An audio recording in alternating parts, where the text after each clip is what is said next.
Hello everyone, मेरा नाम सुभाष है और मार्केट ट्रेंड ट्रैकर के लर्निंग वीडियो सीरीज का ये थर्ड एपिसोड है। हमने अभी तक ये देखा कि इन्वेस्टमेंट क्यों जरूरी है, शेयर मार्केट में इन्वेस्टमेंट करना सबसे अच्छा इंस्ट्रूमेंट क्यों है इन्वेस्टिंग के लिए, कंपनीज क्या होती हैं, शेयर मार्केट क्या होता है, स्टॉक्स क्या होते हैं, स्टॉक्स खरीदे और बेचे क्यों जाते हैं, एटसेट्रा। अगर आपने पुराने वीडियो नहीं देखे हैं तो please do check those videos. लेकिन अगर आपको ऐसा लगता है कि आपको उन बेसिक्स के बारे में जानकारी ऑलरेडी है तो आप यहाँ से कंटिन्यू कर सकते हैं। आज के वीडियो में हम जानेंगे कि इंडाइसेस क्या होते हैं, किस तरह के होते हैं, कितने टाइप के होते हैं, इंडाइसेस क्यों बनाए जाते हैं, उनका स्टॉक्स में क्या इम्पैक्ट होता है, स्टॉक एनालिसिस कैसे की जाती है, उसमें हम बस एक बेसिक टच करेंगे कि फंडामेंटल और टेक्निकल एनालिसिस क्या होते हैं। बहुत ही इंटरेस्टिंग होने वाला है आज का सेशन, जो कि एक बेस क्रिएट करेगा आपके आने वाले फ्यूचर में जो भी एनालिसिस करेंगे उसके लिए। तो चलिए स्टार्ट करते हैं। हमने लास्ट एपिसोड में ये देखा था कि कोई सी भी कंपनी अपने आप को आईपीओ लाकर मार्केट में लिस्ट करवा लेती है, जिससे हम उसके शेयर्स खरीद या बेच सकते हैं। मान के चलिए कि कोई कंपनी है जिसके मार्केट में टोटल 1 करोड़ शेयर है और उस कंपनी के हर शेयर की वैल्यू 100 रुपए है। तो उसका मार्केट कैपिटलाइजेशन जो होगा वो 1 करोड़ शेयर मल्टीप्लाइड बाय 100 रुपए पर share is equal to 100 crore का उसका मार्केट कैपिटलाइजेशन माना जाएगा। तो मार्केट कैपिटलाइजेशन के बेसिस पे हम कंपनी का कैटेगराइजेशन करते हैं। 2017 से पहले सेबी की ऐसी कोई गाइडलाइन नहीं थी जिसमें लार्ज कैप, मिड कैप और स्मॉल कैप को डिफाइन किया गया हो। लेकिन 2017 के बाद सेबी ने एक गाइडलाइन लाया जिसके हिसाब से लिस्टेड कंपनियों में टॉप की जो 100 कंपनियां होंगी उसे लार्ज कैप बोला जाएगा, 100 से 250 कंपनियों को मिड कैप और उससे नीचे की कंपनियों को स्मॉल कैप कहा जाएगा।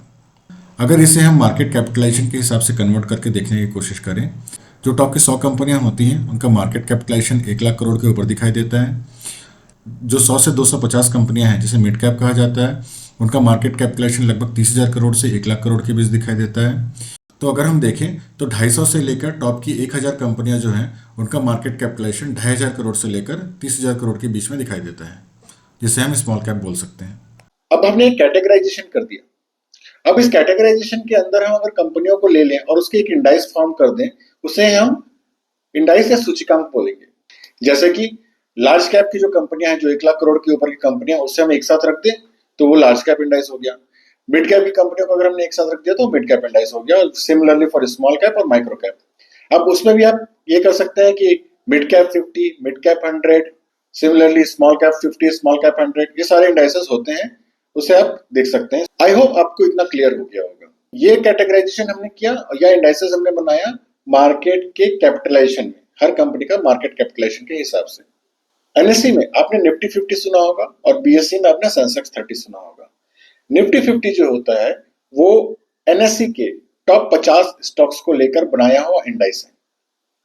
वैसे ही सेंसेक्स 30 जो है वो बीएससी के टॉप के 30 कंपनियों का एक ग्रुप है, जिसको हम इंडाइस बोलते हैं सेंसेक्स 30। सिर्फ मार्केट कैपिटलाइजेशन के बेसिस पे नहीं, आप सेक्टर के बेसिस पे आप इंडाइसेस बना सकते हैं, जैसे कि bank sector, pharma sector, health care sector, public sector bank, public sector enterprises, defence sector, etcetera. अब मान के चलिए दूसरा भी हम और कर सकते हैं कि स्ट्रेटेजिक हम इंडाइसेस बना सकते हैं, कि हमको मान के चलिए कि ऐसी कंपनियां चाहिए जो कि डिविडेंड ज्यादा देती हो। डिविडेंड देने वाली कंपनी का एक ग्रुप बनाकर एक इंडाइस बना सकते हैं। ऐसे इंडाइसेस ऑलरेडी अवेलेबल है मार्केट में। और हम थीमेटिक इंडाइसेस बना सकते हैं, जैसे कि डिफेंस का इंडाइस जो होता है वो थीमेटिक इंडाइस होता है। उसमें डिफरेंट जगह की कंपनियों को, जैसे हिंदुस्तान एरोनॉटिक्स हो गया, एरोस्पेस की कंपनी हो गई, कोचिन शिपयार्ड हो गया, मजगांव डॉक हो गया, शिपिंग की कंपनी हो गई, डेटा पैटर्न्स हो गया, या टेलीकॉम की कंपनी हो गई, जेन टेक्नोलॉजीज हो गया, ये आपके आईटी की कंपनी हो गई। सो इस तरह की कंपनियों का एक ग्रुप, एक बुके फॉर्म करके आप थीमेटिक इंडाइस भी बना सकते हैं। आई होप आपको इंडाइसेस बिल्कुल अच्छे से समझ में आ गया होगा। अगर आज के बाद से अगर कोई भी आपसे इंडाइसेस के बारे में बात करता है तो आपको कोई भी डाउट नहीं होगा। इनकेस आपको कोई डाउट होता है तो प्लीज आप मुझे कमेंट बॉक्स में बताएं। जैसा हमने देखा, हर एक इंडेक्स का अपना एक पर्पस होता है और एक अपना इंपॉर्टेंस होता है। वो हो सकता है उस पर्टिकुलर कैप का हो, सेक्टर का हो, थीम का हो। अब हमें यह समझना है कि हम इस पर्टिकुलर इंडाइसेस को अपने फायदे के लिए या अपने एनालिसिस के लिए कैसे इस्तेमाल कर सकते हैं। आइए उसको हम हिस्टोरिकल सेक्टोरल इंडाइसेस के चार्ट से समझने की कोशिश करते हैं। अगर आप हिस्ट्री देखेंगे तो कोई सी भी इंडाइस ने अगर किसी साल अच्छा परफॉर्म किया है तो जरूरी नहीं कि उसके अगले साल वो अच्छा करे या उसके आने वाले सालों में अच्छा करता रहे। जैसा कि 2012 में बैंक के इंडेक्स ने बहुत अच्छा परफॉर्म किया था, लेकिन 2013 में उसने खराब किया। फिर 2014 में उसने अच्छा किया, बट उसके बाद से लेकर 2021 तक बैंक के इंडाइसेस ने कभी भी अच्छा परफॉर्म नहीं किया है। सिमिलरली पिछले 10 सालों में आईटी, रियल्टी, हेल्थ केयर, इन सभी ने लगभग 2 बार टॉप परफॉर्मेंस दी, लेकिन उसके बाद किसी ने भी ऐसा कंसिस्टेंटली 10 साल तक लगातार अच्छा परफॉर्मेंस दिया जरूरी नहीं है। इसका मतलब ये है कि सेक्टर्स जो है वो लगातार बदलते रहते हैं और हमें उस बदलते हुए सेक्टर के हिसाब से अपनी अपनी एनालिसिस चेंज करनी पड़ती है और अपने पोजीशन को उसके हिसाब से मॉडिफाई करना पड़ता है। अगर आप ये मॉडिफिकेशन नहीं करते हैं तो हो सकता है कि आपका पोर्टफोलियो फिर डाउन जाने लगे। तो हमें इन सब चीजों से बचना होता है। इसका सीधा सा एग्जांपल हम रिसेंट में देख सकते हैं कि कुछ महीनों पहले तक railway, defence, public sector enterprises, ये सभी सेक्टर बहुत अच्छा परफॉर्म कर रहे थे, लेकिन पिछले 3 से 4 महीनों में इन्होंने बहुत खराब परफॉर्मेंस दी है। लेकिन इसी समय में फार्मा, आईटी, इन सब सेक्टर ने अच्छा किया। तो अगर हम रेलवेज और सेक्टर में बने रहते तो हमें बहुत सारे लॉसेस झेलने पड़ते। उसकी बजाय हमने वहां से अपना प्रॉफिट बुक किया और फार्मा और आईटी सेक्टर्स में हम घुस गए ताकि हम यहाँ भी अपना मनी अर्न कर पाए। तो हमें अपना प्रॉफिट जनरेट करने के लिए इस तरह के मोमेंटम को कैप्चर करना होता है और सेक्टोरल ट्रेंड के हिसाब से हमें अपने पोजीशन को बैलेंस करना होता है। अब इसके लिए हमारा वीकली मार्केट ट्रेंड एनालिसिस जरूर देखें, जिसपे हम ये डिस्कस करते हैं कि इस हफ्ते, इस महीने या इस क्वार्टर में कौन कौन से टॉप के 5 सेक्टर हैं जो ट्रेंड कर रहे हैं और उनमें कौन सी कंपनीज हैं जो ये परफॉर्मेंस दे रही हैं। जैसा कि होता है कि कोई सी भी टीम अगर क्रिकेट वर्ल्ड कप की चैंपियन बनी है तो किसी एक खिलाड़ी की वजह से नहीं बनेगी। उसमें कुछ खिलाड़ी ऐसे होंगे जिन्होंने बहुत अच्छा परफॉर्म किया होगा और कुछ खिलाड़ी ऐसे होंगे जिन्होंने अच्छा नहीं किया होगा। हमारा सिंपल सा पर्पज ये है कि जो भी सेक्टर अच्छा कर रही हैं उनमें से टॉप की परफॉर्मिंग कंपनी को हम लें, उसे अपने पोर्टफोलियो में डालें और उसको हम राइड करें और उसकी जर्नी में हम अपने आप को पार्टिसिपेट करवाएं। और जितनी जल्दी हम पार्टिसिपेट करेंगे उस जर्नी में उतना हमारा फायदा होगा। अब उस जर्नी को आइडेंटिफाई करने के 2 तरीके हैं। फंडामेंटल एनालिसिस से भी वो कर सकते हैं और टेक्निकल एनालिसिस से भी वो कर सकते हैं। इसे हम शॉर्ट टर्म में बोलते हैं कि हम स्टॉक एनालिसिस कर रहे हैं। स्टॉक एनालिसिस एक बहुत डीप सब्जेक्ट है जिसको समझने के लिए एक सेशन काफी नहीं होता है, लेकिन हम कोशिश करते हैं कि एक सरसरी तौर पे देख लें कि फंडामेंटल और टेक्निकल एनालिसिस होता क्या है। फंडामेंटल एनालिसिस में हम कंपनी के अंदर की बातें चेक करते हैं, जैसे कि कंपनी में ग्रोथ हो रही है कि नहीं, उसे हम कैसे आइडेंटिफाई करें कि ग्रोथ हो रही है या नहीं, या फिर कंपनी के अंदर कोई मैनेजमेंट इश्यू है, ये सब।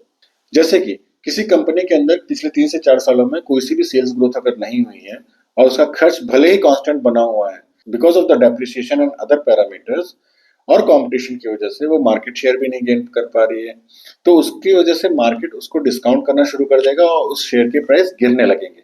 तो हमें ऐसे शेयरों से बच के रहना है। मैंने एक बहुत छोटा सा एग्जाम्पल दिया, बहुत तरफ एग्जाम्पल दिया है, लेकिन ऐसा ही होता है। मार्केट मान के चलिए कोई गवर्नमेंट की रेगुलेशन चेंज हो गई, जैसे सोलार पॉलिसी आई, उसकी वजह से सोलार की कंपनियां दौड़ने लगी। गवर्नमेंट ने डिसाइड किया कि वो कैपिटल एक्सपेंडिचर बढ़ाएगी, जो उसने 2020 में किया, और उसके बाद से जितनी भी इंफ्रास्ट्रक्चर की कंपनियां थी वो बहुत तेजी से भागी। लेकिन वही हमने देखा कि इस साल जो एलोकेटेड बजट था इंफ्रास्ट्रक्चर में एक्सपेंडिचर का, उतना खर्च नहीं कर पा रही है सरकार। तो वही इंफ्रास्ट्रक्चर की कंपनियां अब परफॉर्म नहीं कर पा रही हैं। जरूरी नहीं कि कंपनी फंडामेंटली अगर अच्छी कर रही है, मान के चलिए उसमें ग्रोथ भी हो रही है, सेल्स भी ग्रो हो रहा है, उसका ऑपरेटिंग प्रॉफिट मार्जिन भी बढ़ रहा है, एक्सपेंसेस भी कम हो रहे हैं, नेट प्रॉफिट भी बढ़ रहा है, फिर भी हो सकता है कि कंपनी का प्राइस ना बढ़ रहा हो, क्योंकि मार्केट का सेंटीमेंट ऐसा नहीं है कि कंपनी के प्राइस के लिए उतना रुपया देने को तैयार है। इसको अगर हम समझना चाहें तो हमको समझना पड़ता है प्राइस टू अर्निंग रेशियो से। मान के चलिए किसी कंपनी का पी रेशियो 10 है। इसका मतलब ये है अगर वो कंपनी एक शेयर के पीछे अगर मुझे 1 रुपया कमा के दे रही है तो मैं उस शेयर को खरीदने के लिए 10 रुपए पे कर रहा हूँ। मार्केट सेंटीमेंट ऐसा है कि मैं उसके लिए 10 रुपए देने को तैयार हूँ। और वैसे ही अगर वो पी रेशियो 100 का है तो मैं उस 1 रुपए कमाने के लिए 100 रुपए दे रहा हूँ। इसका मतलब ये होता है। तो जितना ज्यादा पी रेशियो होता है किसी भी कंपनी का, उतना ही ज्यादा वो प्रीमियम में बिक रही है, ऐसा माना जाता है। जितने भी फंडामेंटल एनालिस्ट हैं वो ये बोलते हैं कि किसी भी इंडस्ट्री का जो एवरेज पी रेशियो है, अगर कोई कंपनी उससे ज्यादा में ट्रेड कर रही है तो वो ओवर वैल्यूड है और उसके करेक्शन होने के चांसेस ज्यादा है। लेकिन मैं इसको दूसरे एंगल से देखता हूँ। मैं ये मानता हूँ कि अगर किसी कंपनी का पी रेशियो ज्यादा है, मतलब उसकी मार्केट में डिमांड ज्यादा है, और अगर किसी चीज की डिमांड ज्यादा होती है तो वो जरूर उस प्रीमियम प्राइस पे बिकता है, तो मैं उस पर लॉन्ग जाता हूँ, मतलब उस शेयर को ज्यादा खरीदने की कोशिश करता हूँ जिसका पी रेशियो ज्यादा है। और ये डिपेंड करता है कि आप किस में कंफर्टेबल हैं। फंडामेंटल एनालिसिस के और बहुत सारे पैरामीटर होते हैं, नॉट जस्ट पी रेशियो, और भी बहुत सारे पैरामीटर्स होते हैं जिसको हम आगे के सेशंस में डिटेल में समझेंगे। ये हमने बहुत शॉर्ट में कवर किया है कि सेल्स ग्रोथ होनी चाहिए, ईपीएस ग्रोथ होनी चाहिए, पी रेशियो रीजनेबल होना चाहिए या ज्यादा होना चाहिए, कम होना चाहिए, डिपेंडिंग ऑन योर स्ट्रेटेजी ये डिपेंड करेगा कि आपका पी रेशियो क्या होना है। हमने फंडामेंटल एनालिसिस को समझने की कोशिश करी। अब टेक्निकल एनालिसिस को भी देख लेते हैं, ये होता क्या है। टेक्निकल एनालिसिस को समझने का सबसे आसान तरीका ये है कि जैसे मान के चलिए आप गए, आपको हार्ट में प्रॉब्लम आई और आप गया, अपना एक ईसीजी रिपोर्ट बनवाया और आपने वो डॉक्टर को दिखाया। डॉक्टर आपका बिना टच किए, बिना एग्जामिनेशन किए, जस्ट वो रिपोर्ट देख के वो ये बता सकता है कि आपके हार्ट में कोई प्रॉब्लम है या नहीं है। बिल्कुल ऐसा ही होता है हमारे टेक्निकल एनालिसिस में। जो भी प्राइस एक्शन हो रहा है, जो भी वॉल्यूम दिख रहा है उस शेयर का चार्ट्स में, उसके बेसिस पे हम कुछ एनालिसिस करते हैं, उसे हम टेक्निकल एनालिसिस बोलते हैं। जो भी टेक्निकल एनालिसिस होता है उसके दो ही मेजर चीजें होती है, एक प्राइस होता है और एक वॉल्यूम होता है। उसके बेसिस पे ही सारी चीजें फॉर्म होती है। कैंडलस्टिक चार्ट उसी के बेसिस पे ही फॉर्म होता है, चार्ट पैटर्न्स उसी के बेसिस पे ही फॉर्म होते हैं, कैंडलस्टिक पैटर्न्स उसी के बेसिस पे ही फॉर्म होते हैं। इन सभी का बेस होता है प्राइस एक्शन और वॉल्यूम।